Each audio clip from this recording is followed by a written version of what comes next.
Hi guys, remember that guy Kwasi Kwarteng? He was the one, along with Liz Truss, who crashed the economy, which resulted in a number of measures taking place, including Jeremy Hunt taking over and the Bank of England raising interest rates, which forced up people's mortgages. Well, he will not stand at the next election. Why? Because he's a coward.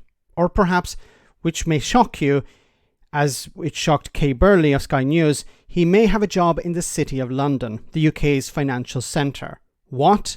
Exactly. Have a listen to this. Bombshell news about Kwasi Kwarteng. Morning. Good morning. Certainly is.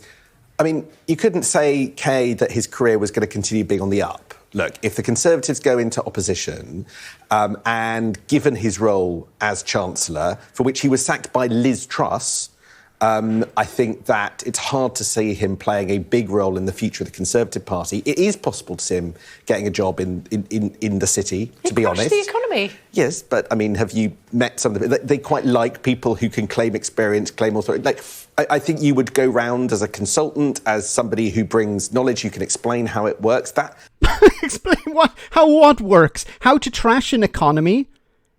Like, think about it for a moment. This guy... I hope this is not going to be the case, but it's probably going to be the case. Kwasi Kwarteng is going to be given a job in the city as a consultant. Who the heck would hire this guy as a consultant? Maybe the City of London could hire me as a consultant. I know nothing about economics. I know nothing about business. So maybe they could hire me. I'd probably do a better job than Kwasi Kwarteng. I think taking a random person off the street and putting them into a high-paying job in the city, they would fare better than Kwasi Kwarteng. Complete incompetence. And, you know, one of the arguments made by the Conservatives and those on the right is this idea that, you know, you should never reward failure.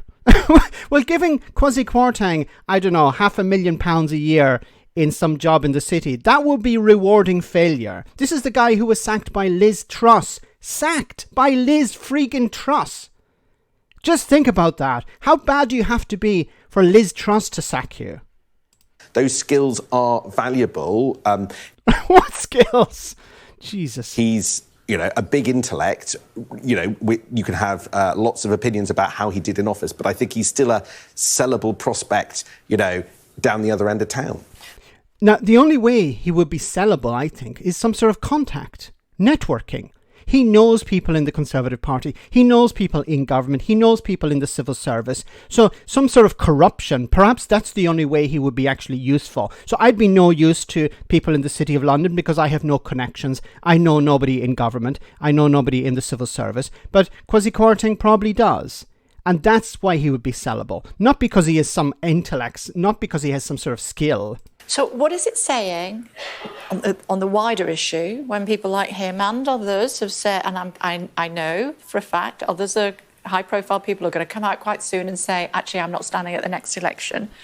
What does that say? Well, it says that lots of people think it's time that the political tides are changing. Kwasi Kwarteng, I think, is the 88th Conservative to announce that he's standing down. And I think that just, when there is a high number of people announcing their retirement just before a general election, it often signals that that's because they know that the election is coming up as a change election. OK.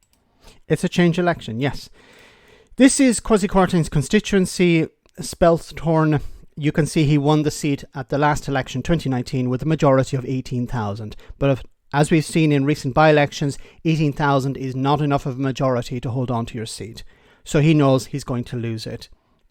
So it's better to leave now and get a good job in the city, be rewarded for your failure, than go and try and fight the election and lose the seat and face that embarrassment.